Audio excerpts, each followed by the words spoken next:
할렐루야. 우리 앞뒤 옆 사람과 이렇게 인사하겠습니다. 오늘도 영적 전쟁에서 승리합시다. 오늘도 영적 전쟁에서 승리합시다. 아멘. 네. 담임 목사님께서는 교단 총회 교육원 수련회 일정으로 부족한 제가 말씀을 전하게 되었습니다. 담임 목사님의 사역과 건강 그리고 우리 교회 위해서 계속 기도해 주시기 바랍니다. 오늘은 사무엘하 23장 8절에서 17절 말씀을 함께 살펴보면서 다윗의 용사들이란 제목으로 하나님 말씀 같이 전하겠습니다.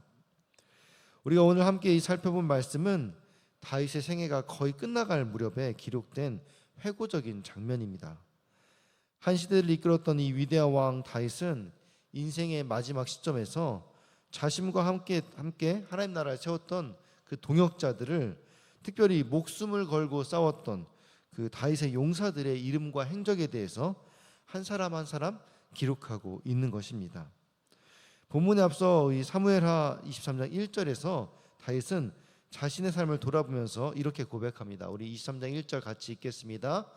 이는 다윗의 마지막 말이라.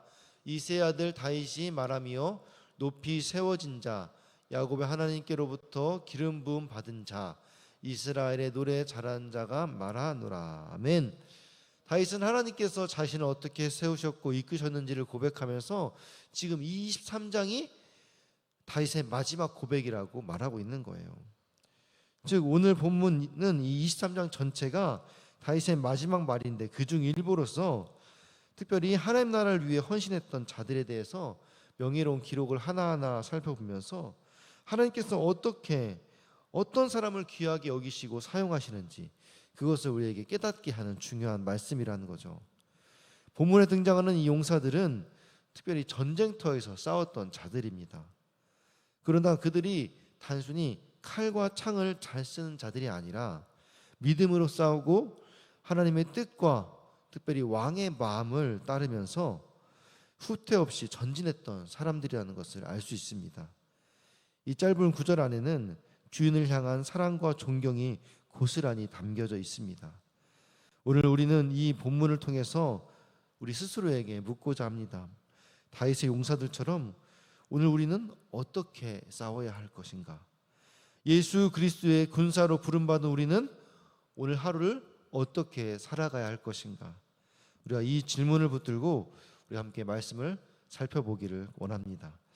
우리 본문의 8절부터 이 12절 말씀을 같이 읽겠습니다. 시작. 다윗의 용사들의 이름은 이러하니라. 다그몬 사람 요셉 바세벳이라고도 하고 에센 사람 아디노라고도 하는 자는 군지간의 두목이라. 그가 단번에 800명을 쳐 죽였더라. 그 다음은 아호와 사람 도대의 아들 엘르아살이니 다윗과 함께한 세 용사 중에 한 사람이라. 블레셋 사람들이 싸우려고 거기에 모임에 이스라엘 사람들이 몰려간지라. 세 용사가 싸움을 도두고 그가 나가서 손이 피곤하여 그의 손이 칼에 붓기까지 블레셋 사람을 치니라. 그날의 여호와께서 크게 이기게 하셨으므로 백성들은 돌아와 그의 뒤를 따라가며 노력할 뿐이었더라. 그 다음은 하랄 사람 아게의 아들 삼마라. 블레셋 사람들이 사기가 올라서 거기 녹두나무가 가득한 한쪽 밭에 모임에 블레셋 사람들 앞에서 도망하되 그는 그 밭 가운데 서서 막아 블레셋 사람들을 친지라. 여호와께서 큰 구원을 이루시니라. 아멘. 이 8절에서 12절은 다윗의 첫 번째 세 용사들에 대해서 말씀하고 있습니다. 다윗의 오늘 이 소개하는 다윗의 용사들은 특별히 두 그룹으로 소개하고 있는데 첫 번째 세 용사들 그리고 두 번째 세 용사들을 소개하고 있어요. 근데 이 첫 번째 세 용사들은 이름이 이제 요셉 바세벳, 엘르아살, 삼마예요. 그들은 다윗의 군사들 중에 가장 존귀 여김을 받았던 그런 자들입니다.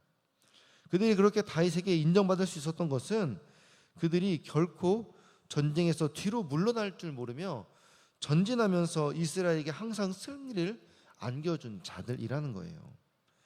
그들은 800대 1의 대결에서도 물러설 줄을 몰랐습니다.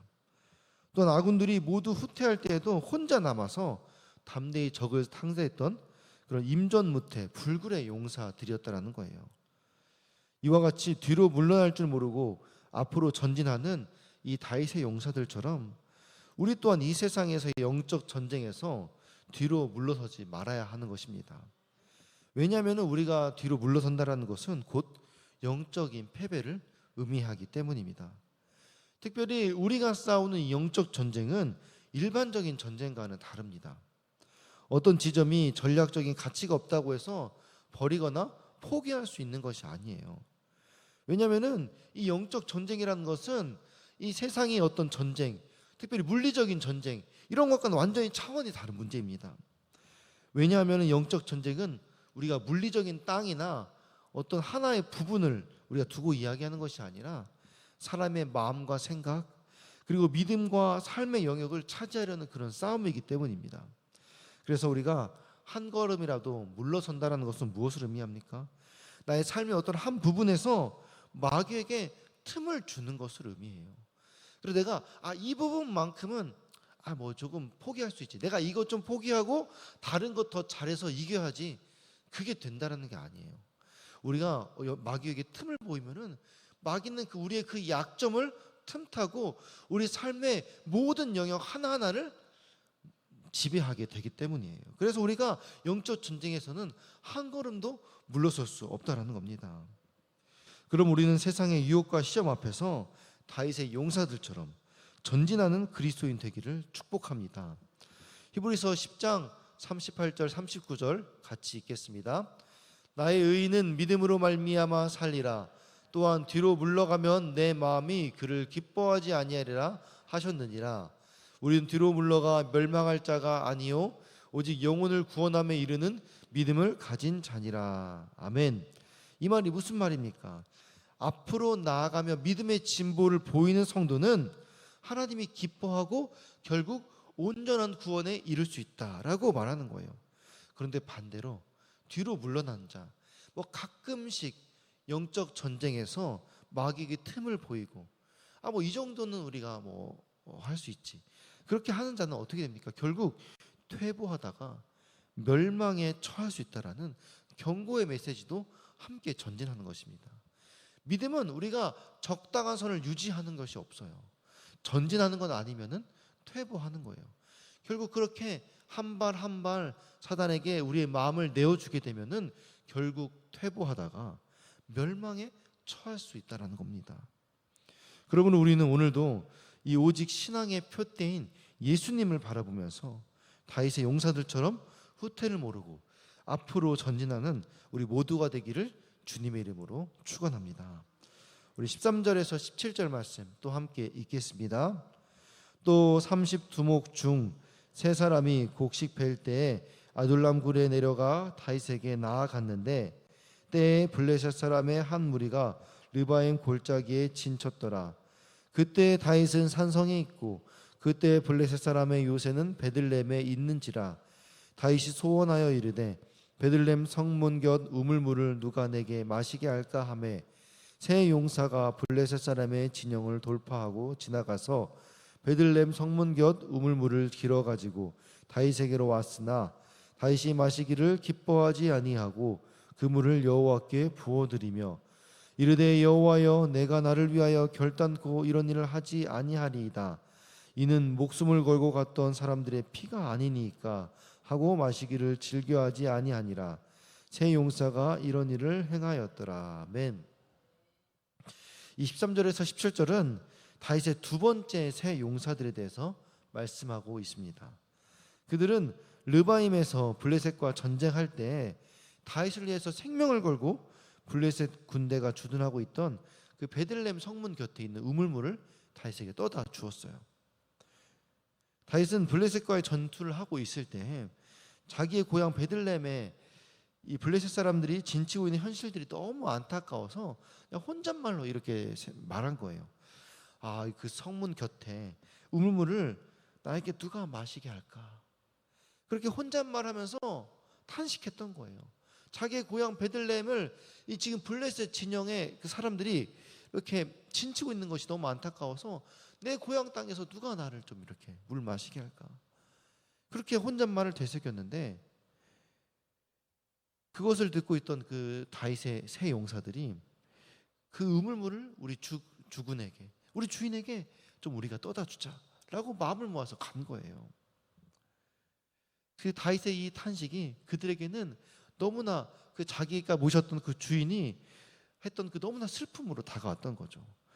그래서 그들은 다윗의 지시가 없었지만은 자발적으로 일어나서 블레셋 사람들의 진을 뚫고 들어가 베들레헴 성문 곁 우물물을 떠다가 다윗에게 바쳤습니다. 이 행동은 사실 전략적으로 매우 위험한 행동이었죠. 그리고 그 세 사람이 그냥 일반 병사가 아니지 않습니까? 다윗에 아주 가까웠던 그런 그 군인이라는 것은 어떻게 보면 지휘관급의 군인들이었던. 그런데 그 사람들이 3명이나 가서 그 위험한 행동을 했다라는 것은 사실 전략적으로 좋은 선택은 아니었던 거예요. 그런데 다윗은 이 일들을 기억하면서 그것이 얼마나 아름답고 충성스러운 행동인가라고 퇴고하면서 그렇게 이야기하고 있는 것입니다. 다윗은 이에 감동해서 이를 잊을 수 없어서 지난 날을 돌이키면서 오늘 다시 한번 언급하고 있는 거예요.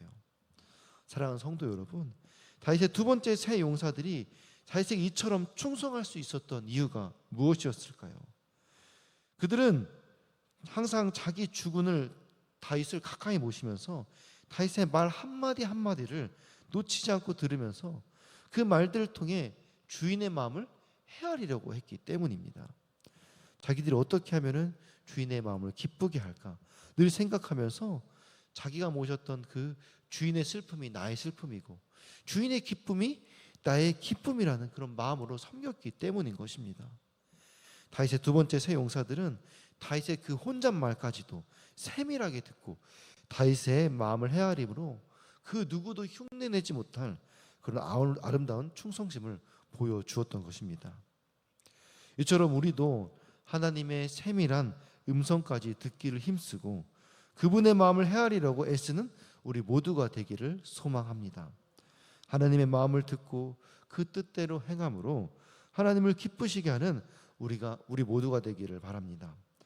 그렇다면 하나님의 음성을 우리가 어떻게 들을 수 있을까요? 하나님의 그 세미한 음성을 듣고 그분의 뜻을 우리가 어떻게 알 수 있을까요? 사실 하나님의 뜻은 우리에게 이미 다 전달되어 있습니다.